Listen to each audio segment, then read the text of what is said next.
ይስጥልን ውድ ኢትዮ ከረንት ዩቲዩብ ገጽ ተከታዮችና አድማጮች እንደምን አላችሁ? ለዕለቱ የተመራረጡን አርዕስተ ዜና ወደ እናንተ ይዘን ቀርበናል።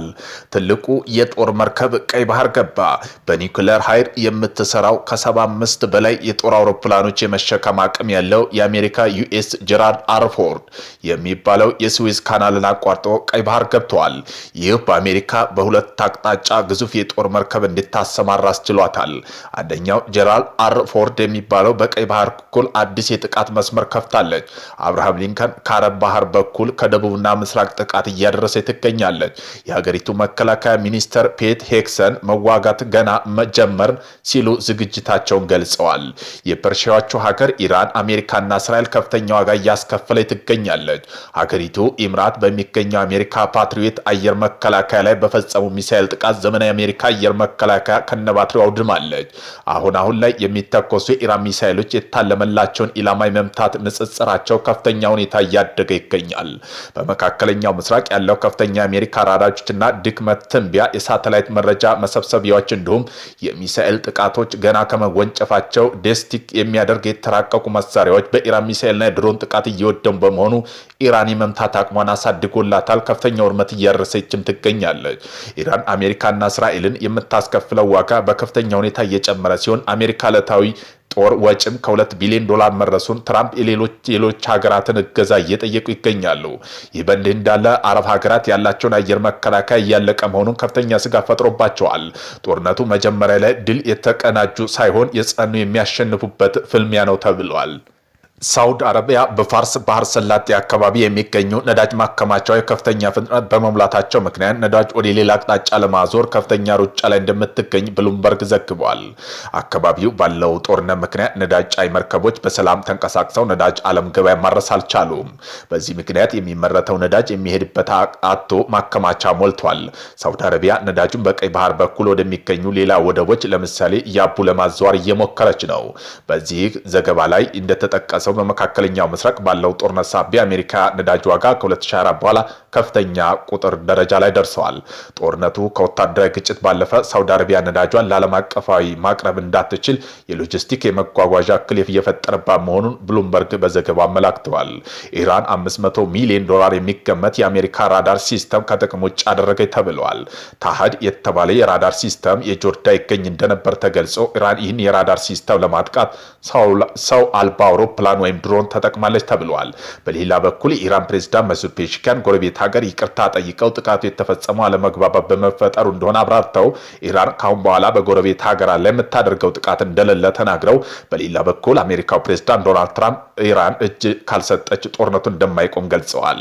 ፔሽኪያን በበኩላቸው ፕሬዝዳንት ዶናልድ ትራምፕ ኢራን ባለስልጣን እጅ እንዲሰጡ ያቀረቡት ጥሪ ህልም ነው ሲሉ አጣጥለውታል። ፕሬዝዳንቱ አሜሪካ እስራኤል በኢራን ላይ የሚፈጽሙት ጥቃት እንዳላቆሙም ገልጸዋል። ኢትዮጵያ ዋነኛ የነዳጅ አቅራቢ ሀገር ሳውዲ የነዳጅ መውጫ መንገዶች ለመቀየር እየተገደደች ነው።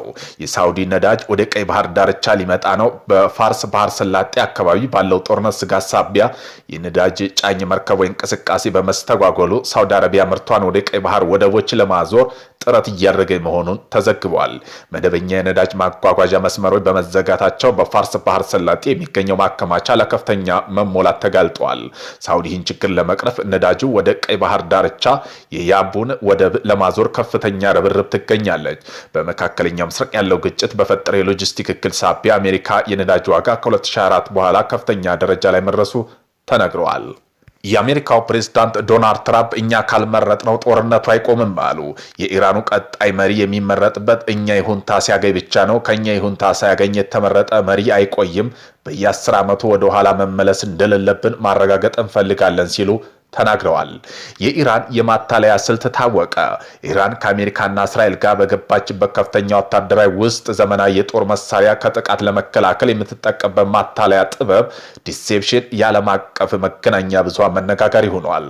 ሀገሪቱ በመቶዎች የሚቆጠሩ የፊኛ ኢንፍሌቴብል ወታደራዊ ቁሶች በመጠቀም የጠላት ድሮኖች፣ ሳተላይቶችን እውነተኛ ኢላማ እንዲለዩ እያደረገ መሆኑ ተነግረዋል። እነዚህ የፊኛ ታንከሮች፣ ሚሳኤል ማስወንጨፊያና የጦር አውሮፕላኖች ከሩቅ ሲታዩ እውነተኛ ስለሚመስሉ ጠላት ውድ የሆነው ሚሳኤሎች በእነዚህ ርካሽ ቁሶች ላይ እንዲያባክን ያደርጋል። ከዚህም በተጨማሪ በኢራን አየር ማረፊያ ላይ በመሬት ላይ የሚሳሉ የውሸት የጦር አውሮፕላኖች ስዕሎች ሌላ ስልት ሆነው ከሰሞኑ መነጋገሪያ ሆነዋል።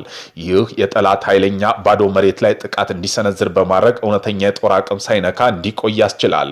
ይህ ስልታዊ በዘመናዊ ጦርነት ውስጥ በጉልበት ይልቅ በብልሃት ስልታዊ አመራር ያለውን ዋጋ የሚያሳይ መሆኑ ተገልጿል። አሊ ካሚኒ ልጅ የሆነው ሙጂታባ ካሚኒን የኢራን ሃይማኖታዊ የበላይ መሪ ሆነ። ቴልአቪቭ በሚሳኤል እየተደበደበች ነው። የኢራን ባለሙያዎች ጉባኤ አሰምብሊን ኤክስፐርት አያቶላ አሊ ካሚኒ ልጅ የሆነው ሙጂታባ ካሚኒን አዲሱ የሀገሪቱ የበላይ መሪ አድርጎ ሾሟል። የ56 ዓመቱ ሞትጃባ የተሾሙት አባታቸው በአሜሪካና እስራኤል ጥቃት መገደላቸውን ተከትሎ በሚስጥር በተካሄደው ስብሰባ መሆኑ ተገልጿል። የአሜሪካው ፕሬዝዳንት ዶናልድ ትራምፕ ሹመቱ ተቀባይነት የሌለው ሲሉ የገለጹ ሲሆን አዲሱ መሪ ያለ አሜሪካ ፍቃድ ስልጣን ላይ ሊቆይ እንደማይችል አስጠንቅቀዋል። በሌላ በኩል አዲሱ መሪ ትዕዛዝ ተከትሎ ኢራን በእስራኤል ላይ ቴልአቪቭ ላይ መጠነ ሰፊ ሚሳኤል ድብደባ እያካሄደ መሆኑ ተዘግቧል። ከተማዋ እስካሁን አይተው የማታውቀው የሚሳኤል ማዕበል እያስተናገደች እንደሚገኝ የኢራን መገናኛ ብዙሃን ቴሌቪዥን ዘግቧል። የተባበሩት አረብ ኤምሬት ጦርነቱን በይፋ ተቀላቅላለች። የተባበሩት አረብ ኤምሬት በኢራን የውሃ ማጣሪያ ተቋም ላይ አየር ጥቃት በመፈጸም ጦርነቱን በይፋ ተቀላቅላለች በሚል በተለያዩ የእስራኤል ሚዲያ የወጡ መረጃና ዜናዎች ሐሰት መሆናቸው ተገልጸዋል። አንድ የሀገሪቱ ባለስልጣን በኢራን የውሃ ማጣሪያ ተቋም ላይ ሀገራቸው ጥቃት እንዳልፈጸመ ገልጸው ኤምሬትስ ወደ ጦርነት ለመግባት ብትወስን እንኳ ሲቪል ተቋማት ኢላማ እንደማታደርግ ትኩረት በወታደራዊ ቦታ ላይ እንደሚሆን ገልጸዋል። ኢራን በተለያዩ የአሜሪካ ወዳጅ በሆነችው መካከለኛ ምስራቅ ሀገራት ላይ ጥቃት መፈጸሟን አሁንም የቀጠለ ሲሆን አብዛኛዎቹ ሀገራት ጥቃቱን ከመከላከል ባለፈው ወደ ሙሉ መልሶ ማጥቃት ጦርነት አልገቡም። እስራኤልና አሜሪካ በኢራን ላይ ጥቃት መፈጸማቸው የተጀመረው ጦርነት አሁን ላይ እንደ ኩዌት፣ ሳውዲ አረቢያና ባህሪን የባህር ሰላጤ ሀገራት እየነካ ይገኛል። ኤምሬት ቀጥታ ጥቃት እንዳልፈጸመ ብትገልጽም በቀጠና ያለው ወታደራዊ ዝግጁነት ግን ከፍተኛ ደረጃ ላይ ደርሷል። የአያቶላህ አሊ ካሚኒ ልጅ የሆኑት የካሚኒ ስም ይቀጥላል። ሞትጃባ ካሚኒን አዲሱ ኢራን ጠቅላይ መሪ ተደርገው ተሾመዋል። የኢራን ከፍተኛ መንፈሳዊና ፖለቲካዊ ስልጣን ያላቸው ባለሙያ ጉባኤ ቀጣይ ኢራን ጠቅላይ መሪ ሾመዋል። በዚህ የቀድሞ የበላይ መሪ አያቶላህ አሊ ካሚኒ ሁለተኛው ልጅ የሆኑት ሙተጃባን ካሚኒን አዲሱ ጠቅላይ መሪ ሆነዋል። የ56 ዓመት ሙተጃባ ካሚኒን በኢራን ከፍተኛ ፖለቲካ ሃይማኖታዊ ስልጣን ያለው የበላይ መሪ ቦታ እንዲይዙ ተመርጠዋል። ይህ ሹመት የተከናወነው አባታቸው አያቶላህ ካሚኒ በእስራኤልና አሜሪካ አየር ጥቃት መገደላቸውን ተከትሎ ነው። ምክር ቤቱ ምርጫው በሚስጥርና በከፍተኛ ጥንቃቄ ሲካሄድ የቆየ ሲሆን በስተመጨረሻም ካሚኒ ስም ይቀጥላል በሚል ሹመት ይፋ አድርጓል። የአሜሪካ ፕሬዝዳንት ዶናልድ ትራምፕ ቀደም ብለው ካሚኒ ልጅ ሹመት ተቀባይነት የለውም ሲሉ የገለጹ ሲሆን አዲሱ መሪ ያለ አሜሪካ ፍቃድ ብዙ ሊቆዩ እንደማይችሉ አስጠንቅቀዋል። አሜሪካ ከሷ ጋር የሚስማማ ኢራን መሪ በመምረጥ በኩል ከፍተኛ ሚና እንደሚኖራት ትራምፕ ተናግረው ነበር። እስራኤል በሊባኖስ በተፈጸመ ጥቃት 400 በላይ የሚጠጉ ሰዎች ተገደሉ። በሊባኖስ በእስራኤል ጋር በተፈጠረ ግጭት የሞቱ ሰዎች ቁጥር 394 መድረሱ የመንግስት የጤና ሚኒስቴር አስታውቋል። ዛሬ እሁድ የሊባኖስ ጠቅላይ ሚኒስትር ራካና ሰራዲን በሰጡት ጋዜጣዊ መግለጫ እንዳሉት አሜሪካና እስራኤል ከኢራን ጋር ባደረጉት ጦርነት በሊባኖስ በተሳተፈችበት ጊዜ አንስቶ 83 ህጻናት፣ 42 ሴቶች ከሟቾች መካከል ይገኙበታል። ናስራዲን አክለውም 9 የነፍስ አድን ሰራተኞች ሞተዋል። አጠቃላይ የሊባኖስ የሟቾች ቁጥር ከቅዳሜ ጀምሮ ከፍተኛ ሁኔታ እየጨመረ እንደሚገኝ የጤና ሚኒስትሩ አክለው ገልጸዋል። ራሻ የአሜሪካ ጦር መርከቦች ለመምታት የሚያስችል የስለላ መረጃ ለኢራን ማጋራቷ ተነገረ። ራሻ በመካከለኛው ምስራቅ የሚገኙ የአሜሪካ የጦር መርከቦች፣ አውሮፕላኖችና ሌሎች ወታደራዊ ንብረቶች ኢራን ኢላማ እንድታደርግ የሚያስችል ወሳኝ የስለላ መረጃ ማጋራቷን የአሜሪካ የደህንነት ባለስልጣን ገልጸዋል። ስማቸው እንዳይጠቀስ የፈለጉ ሁለት የአሜሪካ የደህንነት ባለስልጣን ለሚዲያ እንደተናገሩት ሞስኮ ይህ እርምጃ ሩሲያ፣ አሜሪካ፣ እስራኤል በከፍተው ጦርነት ውስጥ በይፋ እጃቸው እያስገቡ መሆኑን የሚያሳይ የመጀመሪያው ፍንጭ ነው ተብለዋል። እንደ ባለስልጣኑ ገለጻ ከሆነ ሩሲያን ያጋራችው መረጃ ኢራን በቀጠና የሚገኙ የአሜሪካ ጦር ኃይሎች ከፍተኛ ጥንቃቄ ለመምታት እንድትችል የሚረዳ ነው። ይሁን እንጂ አሜሪካ እስካሁን ባለው መረጃ ሩሲያ መረጃውን ከመስጠት ባለፈ ኢራን ምንም አይነት እርምጃ መውሰድ እንዳለባት ትዕዛዝ ስለመስጠቷ የደረሰችበት ማስረጃ እንደሌለ ባለስልጣኑ አክለዋል። ይህ የሩሲያ እርምጃ ባለፈው ሳምንት ከአሜሪካና በእስራኤል የተጀመረ ጦርነት ተከትሎ የመጣ ሲሆን በቀጠና ያለው ውጥረት ይበልጥ ሊያባብሰው እንደሚችል ተሰግቷል። እስካሁን በጉዳዩ ላይ ከሞስኮም ሆነ ከቴህራን የተሰጠ ይፋ ምላሽ የለም። ኢራን ዓለም አቀፋዊ እገዳ የተጣለባቸው ክላስተር ሚሳይል በእስራኤል ላይ አዘነበች። በመካከለኛው ምስራቅ የተቀሰቀሰው ጦርነት ወደማይመለስበት ምዕራፍ መሸጋገሩን የሚያሳይ መረጃ እየወጡ ነው። የእስራኤል መከላከያ ኃይል ትናንት አርብ ባወጣው አስቸኳይ መግለጫ ኢራን በእስራኤል ላይ በሰነዘረችው ሚሳይል ጥቃት ዓለም አቀፋዊ እገዳ የተጣለባቸው ክላስተር የጦር አውራጅ የታጠቁ ሚሳይሎች ተጠቅማለች ሲል ከሰዋል። ይህ ኢራን ድርጊት አሜሪካና እስራኤል በጋራ በመሆን በየካቲት 21 ቀን ጀምሮ እስላማዊቷ ሪፐብሊክ ላይ የከፈተ መጠነ ሰፊ ወታደራዊ ዘመቻ ተከትሎ የመጣ እጅግ አደገኛ ያጸፋ እርምጃ መሆኑ ተገልጿል።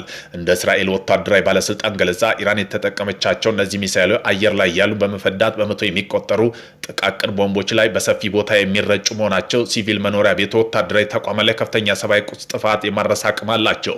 ጥቃቱ የተፈጸመው አሜሪካ እስራኤል ኦፕሬሽን ኢፒክ ፋሪ በሚል ስያሜ በኢራን ባህር ኃይልና ሚሳይል ማዕከላት ላይ ለጀመሩት ጥቃት ምላሽ ለመስጠት መሆኑ ታውቋል። ይህ አዲስ ክስተት በሁለቱም ወገን መካከል ያለው ጦርነት ወደ ከፋ ደረጃ ሊያሸጋግረው እንደሚችልም ተነግሯል። ትራምፕ ኩባ ለመፈራረስ ተቃርባለች አሉ። ትራምፕ ከሲኤንኤን ጋር ባደረጉት ቆይታ አሜሪካ ሁለተኛው ፕሬዝዳንት ዘመቻ ባስመዘገበች ወታደራዊ ስኬት በመኩራራት ኩባ በቅርቡ ትወድቃለች ብለዋል። ፕሬዝዳንት የውጭ ጉዳይ ሚኒስተር ማርክ ሩቢዮ ወደ ሃቫና በመላክ ከኩባ ጋር ስምምነት ለመፍጠር እንደሚሞክሩ ጠቁመዋል። አሜሪካ በቬንዙዌላ ላይ የጣለችው የነዳጅ ማዕቀብና የባህር ላይ ቁጥጥር ምክንያት ኩባ ከዚህ ቀደም ስታገኝ የነበረውን ነዳጅና የገንዘብ ድጋፍ ተቋርጠዋል። ይህም የሀገሪቱ ኢኮኖሚ ቀውስ እንዲባባስ፣ ከፍተኛ የነዳጅ እጥረት እንዲከሰት አድርገዋል።